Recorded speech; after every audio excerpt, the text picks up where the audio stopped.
আসসালামু আলাইকুম বন্ধুরা, কেমন আছো সবাই? আশা করি ভালো আছো। কালকে একটু বাজারে গিয়েছিলাম, আবার কিছু বিচি নিয়ে আসছি। আর এই যে ঝুড়িগুলো নিয়ে আসছি, দেখো অনেক সুন্দর।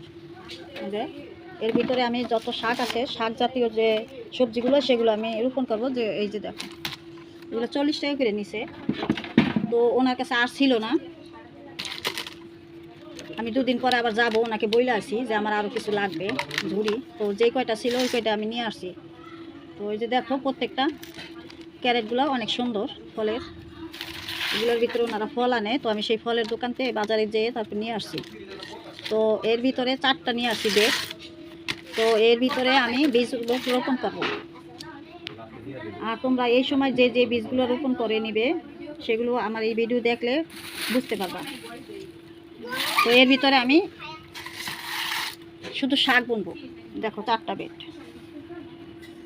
দেখো বন্ধুরা, আমি 4টা বেড নিয়ে আসছি 40 টাকা করে। তো দেখো, এর ভিতরে আবার এই যে ফলের যে ফল রাখার যে এগুলো আমি নিয়ে আসছি, ফালাই নাই। এটার ভিতরে দিয়ে তারপরে মাটি দিলে ড্রেন সিস্টেমটা ভালো হবে আর কি। আরও দিব, এখানে কাগজ দিয়ে দিতে হবে।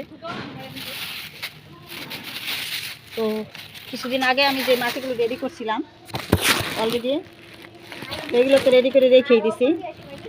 আর কিছু আমার ওই যে ওইখানে বসাই নিছি, ওই যেগুলোর ভিতরে কিছু কিছু গাছ উঠছে, আবার কিছু কিছু মাটিতে এখনও দেই নাই।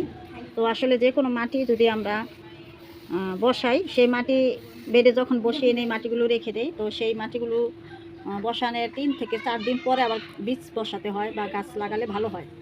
কারণ এতে করে ততদিনে মাটির ভিতরে যে আমরা অনুখাদ্যগুলো মিশাই, যেই জিনিসগুলো মিশাই আর কি, মাটিতে ওষুধ মিশাই, ছত্রাকনাশক মিশাই, এগুলো সব কিছু দেখা যায় ওই গ্যাসটা বের হয়ে যায়। মাটিটা একটু খুঁচিয়ে খুঁচিয়ে দিলে 3-4 দিনের ভিতরে সুন্দরভাবে গ্যাসগুলো বের হয়ে যায়। তো তখন যদি আমরা বীজ রোপণ করি বা কোনো গাছ চারা রোপণ করি, তো মাটিতে চারাগুলো সব সুস্থ সবল হয় আর কি। তো এই কারণে মাটি বানানোর পরে কিছুদিন রেখে দিয়ে, যে বেডের ভিতরে আমরা বসাবো সেখানে রেখে দিয়ে মাটিগুলো খুঁচিয়ে উল্টিয়ে পাল্টিয়ে 3-4 দিন বা 5 দিন, 1 সপ্তাহ রেখে দিয়ে গাছ বুনন করলে ভালো। আর যেহেতু আমরা জৈবভাবে করি, আর যদি সেখানে দেই, তোমার রাসায়নিক সার দেয়, তো সেখানে রাসায়নিক সার দিলে অন্তত পক্ষে 15 দিন 20 দিন অপেক্ষা করে মাটিটা লাগালে ভালো হয়। সেই মাটির ভিতরে গাছ লাগালে আর কি, বীজ বসালে বা গাছ চারা যাই লাগাই আর কি, ভালো হয়। কারণ রাসায়নিক সারটা একটু বেশি হয়ে যায়, ওটা একটু পরিমাণে দেখা যায় কি ওটার গ্যাসটা একটু বেশি থাকে, তখন গাছগুলো একটু মারা যায়। তো জৈব সারে এতটা এফেক্ট করে না যে কোনো গাছে। তো আমি এই যে বাজার থেকে কিছু বীজ আবার নিয়ে আসছি, কলমি শাকের বীজ এনেছি, তারপরে সসপাতা বীজ এনেছি, দুই রকমের সসপাতা বীজ এনেছি। একটা হচ্ছে দেশি সসপাতা, আর একটা হচ্ছে হাইব্রিডের সসপাতা। 2 রকমের আনছি। লাল শাক এনেছি, কলমি শাক এনেছি, আর কিছু লাউ বীজ এনেছি, আর হচ্ছে বরবটি বীজ। তো এগুলো আমি দেখাবো কিভাবে কি করি, সব কিছু তোমরা আমার ভিডিওতে দেখতে পারবা। মাটি বানানো থেকে শুরু করে একদম বীজ বসানো, আমি সব কিছু তোমাদের সাথে শেয়ার করে নিব। তো যাই হোক, তোমরা ভালো থাকো আর দেখবে আমার সঙ্গে থেকে ভিডিওটা, তাহলে তোমরা বুঝতে পারবা যে এই সময় এসে তোমরা যে বীজগুলো বসিয়ে নিতে পারবা। বিশেষ করে আমি কিন্তু বলছি, এই ক্যারেটগুলো 4টা ক্যারেটের মধ্যে আমি কিন্তু 4 ধরনের শাক জাতীয় জিনিস দিব। দুটোর ভিতরে দিব, একটার ভিতরে দিব সসপাতা, আর 3টায় দিব শাক। একটা কলমি শাক দিব, একটার ভিতরে লাউ শাক দিব, আর লাল শাক দিব, আর একটার ভিতরে যে পালং শাক দিব। কারণ শাক জাতীয় দেখা যায় মাটি খুব কম লাগে, শিকড়গুলো খুব কম হয়, তো এরকম ক্যারেটই ভালো হয়, মাটিও কম লাগবে। তো আজকে তোমাদের সাথে এই ভিডিও শেয়ার করব। আশা করি তোমরা আমার সঙ্গে থেকে পুরো ভিডিওটা দেখবে, এবং দেখার পরে তোমাদের যদি ভালো লেগে যায় আপুর ভিডিওগুলো, তো আপুর পাশে থাকবে, একটি লাইক সাবস্ক্রাইব করবে, এবং বন্ধুদের মাঝে একটু শেয়ার করে দিবে পারলে, যাতে করে আমি পরবর্তী ভিডিও তোমাদের কাছে আমার ভিডিওগুলো চলে যায়, আর আমি যাতে করে একটু ওয়াচ টাইমটা পাই তোমাদের কাছ থেকে মাধ্যমে। এই যে এটা হচ্ছে তার পরের দিনের ভিডিও, তারপরের দিন আর কি এই ভিডিওটা করে নিয়েছি। এখানে কিছু লাউ গাছ আমি লাগিয়ে দিয়েছিলাম আগেই, দেখো কত সুন্দর হয়েছে সেই লাউ গাছটা। আর এই যে এর ভিতরে কিছু ভুসি দিয়ে রেখেছিলাম, কাঠের গুঁড়া আর কি, সেই কাঠের গুঁড়াটা দিয়ে নিয়েছি। আর একটি বেড আমি খালি রাখছি, আর 3টা বেড আমি নিয়ে নিয়েছি, আরেকটি বেড রেখে দিছি, সেটা আমি পরে গাছ বুনবো কিছু একটা। আর এখানে 3টা নিয়ে নিয়েছি অলরেডি।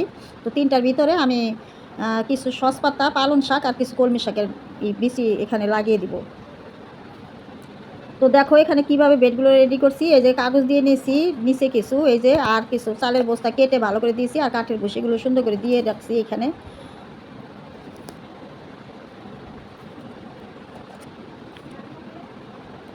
আর ওই যে অলরেডি ওগুলো দেখো আগে আমি চারা বুনছিলাম, সেগুলো ওই যে সুন্দর ভালোই দাঁড়াইছে, মাথাগুলো খুব সুন্দরভাবে দাঁড়িয়ে গেছে একদম সোজা হয়ে। আর এই লাউ গাছটা মাশাল্লাহ খুব সুন্দরভাবে দাঁড়িয়ে একদম দেখো কত সুন্দর পাতাগুলো হইতেছে, একদম হেলদি। আর কাঠের ভুসির উপরে এখন কিছু চুন ছিটিয়ে দিব আর কিছু নিমের গুঁড়া, যাতে করে এই কাঠের ফাঙ্গাস যাতে আমার মাটিতে আবার না লাগে। মাটিতেও কিছু মিশাবো, সবই দেখতে পারবো আমার সঙ্গে থেকে।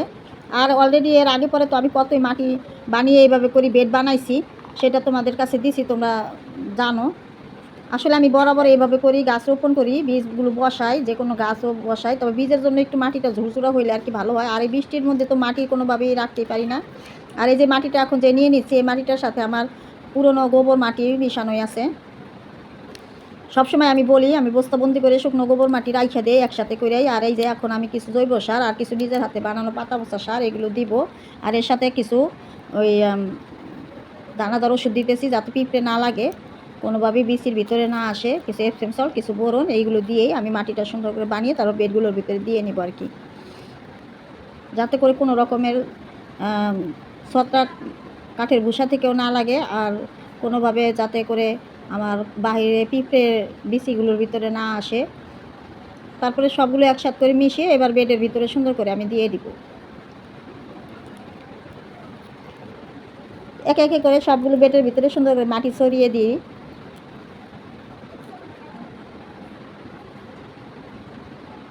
সুন্দর করে একটু চেপে চেপেই দিচ্ছি, যেহেতু এগুলো আবার একটু মজে আবার নিচের দিকে চলে যাবে, সেজন্য আমি একটু চেপে চেপে সবগুলো মাটি সুন্দর করে দিয়ে নিলাম। আর এর আগেও কিছু মাটি বানাইছে, সেটা তোমরা ভিডিওতে দেখতে পারতেছো। এখন পানির ছিটা দিয়ে সুন্দর করে এই মাটিগুলো তারপরে আমি একদিনের জন্য ঢাকা দিয়ে রেখে দিব। আর এখন তো বৃষ্টি হয়, মাটি এমনিতেই কম বেশি ভিজাই থাকে, যতই আমরা শুকিয়ে নেই কিনা মাটিগুলো শুকনো আর থাকে না, রাখতেই পারি না, বৃষ্টি ধীরে ধীরে আসেই থাকেই বৃষ্টি, তো সেজন্য মাটিগুলো এরকম ভিজাই থাকে। তো আমি কিছু বীজ ভিজিয়ে নিব শুধু তোমাদের দেখানোর সুবিধাটা, আর কিছু বীজ এমনিতেই শুকনো আমি দিয়ে দিব। তো এখানে কিছু বীজ আমি নিয়ে নিয়েছি, এই যে দেখো সিমের বিচি, লাউ বিচি, বরবটির বিচি, কলমি শাকের বিচি, পালং শাকের বিচি, হাইব্রিড দেশি সসপাতা হাইব্রিড, এই সমস্ত কিছুই কিন্তু এই সময় এসে বীজগুলো কিন্তু তোমরা বসিয়ে নিতে পারো, যারা যারা এখনও বসাও নাই। যা যা বিচিগুলো আমার এখানে দেখতে পারতেছো, লাউ বিচি, বরবটি বিচি, সিমের বিচি, পালং শাক, লাল শাক, এগুলো এই সময় কলমি শাকের বিচি, তো এই বিচিগুলো তোমরা বসাতে পারো। তবে আজকে আমি যে বেডগুলো বানিয়েছি এখানে কিছু শাকের বিচি দিব, আর কিছুই না। আর সিমের বিচি তো এর আগে আমি দিয়েছি, সেটা আমার মাথায় উঠে গেছে। বরবটির বীজও কিছু আমার মাথায় উঠে গেছে, কাঁকরোলের বীজ বুনেছিলাম কন্দুটা, সেটাও উঠে গেছে। আর এই লাল শাকের বীজ এটা ভিজালেও হয় আবার না ভিজালেও হয়, এটা ভিজাতেই হয় না, এক কথায় বললেই হয় যে এটা কোনো ভিজাতে হয় না। তবে সিমের বিচিও ভিজাতে হয় না, এগুলো এমনিই হয়ে যায়। আর এই সিমের বিচিটা কিন্তু আমি গ্যাসেবার যে আমার সিম হয়েছিল সেখান থেকে আমি রেখে দিয়েছিলাম সংরক্ষণ করে। আর এই যে লাউ বিচিগুলো এগুলো ভিজাতে হয় আবার না ভিজালেও হয়, কারণ মাটি তো এখন ভিজা আছে, কোনো বীজই না ভিজালেই ভালো হয়, কারণ বীজগুলো একদম নষ্ট হয়ে যায়। আর ভিজিয়ে নিলে যেটা একদম শক্ত পক্ত বিচি সেগুলো একটু ভিজিয়ে নিলে ভালো হয়। এই যে কলমি শাকের বিচিটা এটাও ভিজালে ভালো হয়।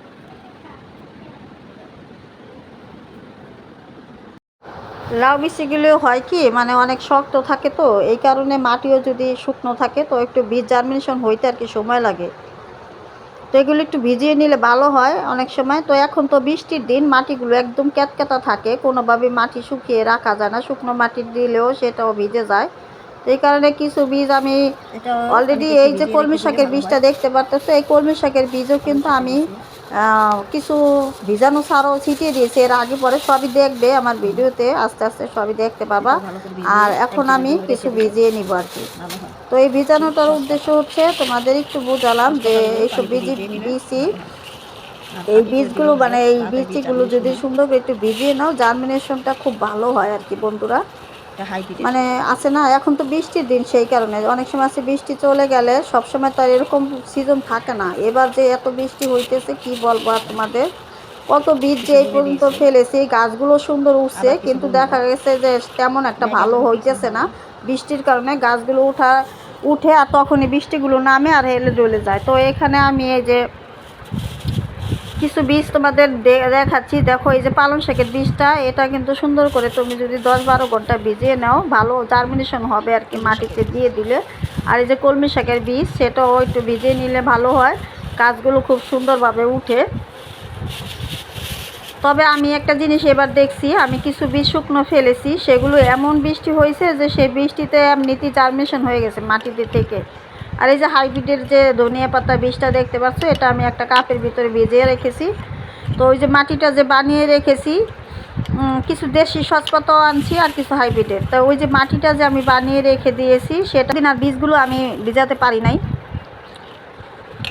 কারণ এত বৃষ্টি হয়েছে তারপরের দিন, এটা তারপরের দিন, তার মানে 3-4 দিন তো এমনিতেই চলে গেছে। মাটিটা এমনিতেই 3-4 দিন পরে বীজ বললে ভালো হয়, তাই এমনিতেই আমার চলে গেছে বৃষ্টির কারণে। তো যাই হোক, আজকে এই যে ভিজিয়ে নিলাম। আর এই যে এখানে যে বীজগুলো দেখতেছো, এইগুলো আমি একটাও ভিজাবো না, এমনিতেই লাগাবো। তো কিছু বীজ ভিজিয়ে নিয়েছি, কিছু বীজ শুকনা রেখেছি, আর অলরেডি এর আগে পরে অনেক বীজ বসিয়েছি, সেগুলো মাচায় উঠে গেছে। কিছু কিছু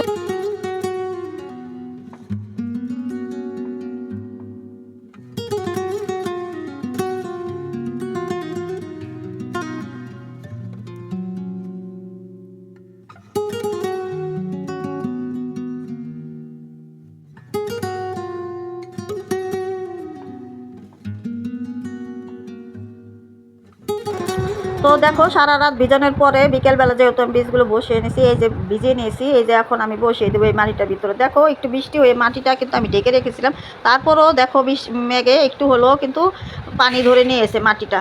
তো এখন এখানে দেখো, তোমরা যদি এমনি শুকনাও যদি বসাই দাও, তারপরেও কিন্তু সুন্দরভাবে বীজ জার্মিনেশন হবে। একটু হয়তো 2-1 দিন লেট হতে পারে, আর একটু ভিজিয়ে নিলে যেমন 3-4 দিনের ভিতরেই এই বীজগুলো সুন্দরভাবে চালিয়ে যায়। তো বীজগুলো বন্ধুরা সুন্দর করে আমি এই যে ছড়িয়ে দিচ্ছি। আর বীজ দেওয়ার সময় একটু খেয়াল রাখতে হবে যে এক জায়গায় যদি বেশি বীজ পড়ে যায়, 3-4টা বা 5টার বীজ যেন একসাথে না পড়ে, সেদিকে একটু খেয়াল রাখতে হবে। অনেক সময় আছে অনেকে বীজ একদম ঢেলে দেয়, সেই বীজগুলো কী হয়, একে দলামুচি হয়ে এক জায়গায় পড়ে। তো সেখান থেকে একটু চারাটা জার্মিনেশন হতেও সময় লাগে। এই কারণে একটু খেয়াল করে করে বীজগুলো ছিটিয়ে নিলে ভালো হয় আর কি মাটিতে।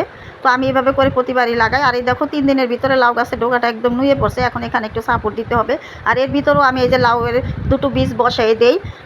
যদি চারাটা জ্বালায়, তো যদি দেখি যে এখানে ভালো হইতেছে তো হবে না, অন্য জায়গায় সরিয়ে নিব আমি। আর এখানে একটু লাঠি সাপোর্ট দিয়ে দিব। তো এই যে বীজটা দেখো আমার এক জায়গায় কতগুলো পড়ে গেল, তো এগুলো আমি ছড়িয়ে দিব। যখন মাটিটা দিব তখন একটু মাটিটা দিয়ে একটু নাড়াচাড়া দিলে বীজগুলো সরে যাবে।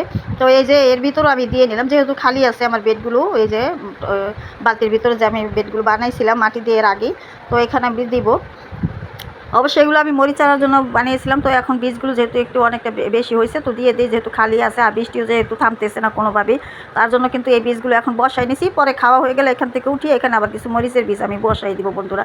আর দেখো আমি এই যে উপর দিয়ে কিছু কম্পোস্ট ছড়িয়ে দিতেছি, বার্মি কম্পোস্টগুলো একটু দিয়ে দিতেছি, যাতে করে বীজগুলো সুন্দর করে একটু ঢেকে যায়। ভালো করে একটু ঢেকে ঢেকে দিচ্ছি যেখানে যেখানে বীজগুলো বসাই নিছি। তো এভাবে করেই কিন্তু বন্ধুরা লাগাচ্ছি। কি করব, বৃষ্টি যদি নাই থামে আর কি করা যাবে, এইভাবেই যে বৃষ্টিতে ভিজে পৌঁছে যা হয় আর কিছু করার নেই। তবে তোমরা যদি এইভাবে করে বীজ জার্মিনেশনটা করে নিতে পারো, তবে কিন্তু অনেকটা সফলতা পাবে। সবসময় যে বৃষ্টি হবে তা তো নয়, বৃষ্টি ছাড়াও কিন্তু এইভাবে করে তোমরা বীজ জার্মিনেশনটা একটু ভিজিয়ে নেবে। বীজগুলো ভিজিয়ে তারপর তোমরা মাটিতে রোপণ করে দিবে। তো এখন আমি দেখো সবগুলো মাটি দিয়ে তারপরে সুন্দর করে ঢেকে একটু রাখবো, যাতে করে আমার বীজগুলো যদি বাইসেন্স যদি বৃষ্টি নেমেই যায়, যাতে করে আমার বীজগুলো যাতে না ভিজে যায়। আর মাটিটা যাতে না সরে যায়, বীজগুলো যাতে বের হয়ে না যায় বৃষ্টির পানিতে। আর এমনি তো বীজ বসানোর পরে একটু ঢেকে রাখলে এভাবে ভালো হয়, বীজ জার্মিনেশনটা খুব ভালো হয়। যে কোনো জিনিস দিয়ে তুমি যদি এইভাবে ঢেকে রাখতে পারো, সবগুলো তাড়াতাড়ি করে কিন্তু বীজগুলো জার্মিনেশন হয়ে যায়। যখন বীজগুলো একটু দুটো মাথা চারা দিয়ে ওঠে, তখন তোমরা সরিয়ে দিবে। আর যদি দেখো যে বৃষ্টি নেমেই যায়, তাহলে তোমরা কি করবে, আবার যতদিন পর্যন্ত গাছগুলো সম্পূর্ণভাবে বড় না হয়, একটু এসে এসে এরকম ঢেকে দিয়ে গেলেই হবে। তো আমি দেখতেছি কিভাবে ঢাকা যায়, কি কি দিয়ে আমি চেষ্টা করতেছি। কাগজ, তারপরে এরকম এই যে দেখো প্লেট, বাসন যা আছে আর কি আমার হাতের কাছে, যেটা দিয়ে ঢাকার মতো, সেগুলো দিয়ে দিয়ে কিন্তু আমি ঢেকে নিচ্ছি আমার সবগুলো বীজ। এর আগে যে আমি বীজগুলো বসাইছি, সেখান থেকে বন্ধুরা কিছু কিছু বীজ জ্বালিয়েছে, আর কিছু কিছু বীজ এই যেখানে মরিচের কিছু বীজ ফেলেছিলাম, তো সেটাও জ্বালিয়েছে। এই মাটিগুলো আমি রেডি করছি, সেটা কিন্তু তোমাদের ভিডিওতে দিয়েছি। এখানে দেখো লাল শাকের বীজ আমি ফেলে দিয়েছিলাম, সেটা তো আর ভিজাতে হয় না, ওই দিন আমি লাল শাকের বীজ ফেলে দিয়েছিলাম। তো এই যে মূলা শাকের বীজগুলো জ্বালাচ্ছে। একটু বৃষ্টি হয়েছিল, ওই দেখো হ্যাঁসায় কী হয়েছে, গাছগুলো একটু নুয়ে পড়ছে। আর এখানে এই যে দেখো কিছু সসপাতার বীজ বুনছিলাম, এটা কুকুর পিঠের ভিতরে বুনছিলাম, তো উপর দিয়ে কিছু পাতা পচা সার দিছি। আর এর আগে যে কারকুলের বীজগুলো বুনছিলাম সেটা মাথায় ধরে গেছে। আর এর আগে যে আবার কারকুলের বীজ বুনছিলাম সেখান থেকে অলরেডি আমি কিছু কারকুল খেয়েও দিছি, সেটা একদম আমার অন্য মাচায় আমার দিয়ে দিছি। আর এখানে একটি লাউ বিচি বুনেছিলাম এই মাটিটার ভিতরে, যে বেডটা কয়েকদিন আগে তোমাদের দেখাইছি, এই বেডটা দিয়ে সেখানে একটি লাউ চারা জ্বালাইছে। এই যে এখানে করলা বিচি একটি ফেলেছিলাম, সেটাও সুন্দরভাবে দাঁড়িয়েছে। আর এই যে দেখো এখানে এই লাউ গাছটার মধ্যে আমি একটু সাপোর্ট দিয়ে নিয়েছি, যেহেতু সন্ধ্যা হয়ে গেছে যেহেতু। আর এখানে দেখো মরিচের চারাগুলো কি সুন্দরভাবে জ্বালাইছে। তো এরকম বৃষ্টি যদি হইতে থাকে, এভাবে যদি বৃষ্টি চলতে থাকে তাহলে কি হয় বন্ধুরা বলো। এই যে দেখো যে বীজগুলো এখন দেখাচ্ছে এগুলো কিন্তু আমি একদম শুকনাই ফেলেছিলাম, এই তো সেই বীজগুলো জ্বালিয়ে গেছে। তো এই যে বরবটির বীজ, এই গাছগুলো আমি 8 পিস করে লাগিয়েছি বন্ধুরা, আগে থেকেই আমি 8 পিস করে লাগিয়েছি দেখে এভাবে করে নিতে পেরেছি। যদি সময়ের অপেক্ষায় যদি আমি লাগাতাম তাহলে হয়তো এই বীজগুলো আমি উঠাতে পারতাম না এই বৃষ্টির কারণে। তো যাই হোক বন্ধুরা, তোমরা এখনও যারা লাগাও নাই তারা এই বীজগুলো লাগিয়ে দাও, তোমাদের হয়ে যাবে। আর যদি অপেক্ষা করো যে বৃষ্টির পরে লাগাবো তাহলেও হবেও, কিন্তু একটু আর কি দেরি হয়ে যাবে আর কি। যখন যেই সিজন সেই সিজনেই তো বীজগুলো লাগাতে পারলে ভালো হয়। যখন যেটা সিজন তখন সেই সিজনে যদি সেই বীজগুলো আমরা লাগিয়ে নিতে পারি তাহলে সেখান থেকে কিন্তু ভালো একটি আমরা ফল পেতে পারি, ভালো সবজি পেতে পারি। তো এই তো তোমাদের সাথে শেয়ার ছিল ভিডিওটি। পুরো ভিডিওটি দেখার জন্য তোমাদের অসংখ্য ধন্যবাদ। আর প্রাণ ভরা ভালোবাসা দিয়ে আজকের জন্য ভিডিওটি এখানে রাখলাম। ভালো থাকবা সবাই, আর আশা করি সম্পূর্ণ ভিডিও তোমরা দেখে নিয়েছো আমার বন্ধুরা। তো যাই হোক, আমি এভাবে করে গাছ করি খুব সহজভাবে, তোমরাও করে নিও এভাবে করে গাছগুলো এই সময় এসে। ভালো থাকো সবাই, আসসালামু আলাইকুম জানিয়ে ভিডিওটি এখানে শেষ।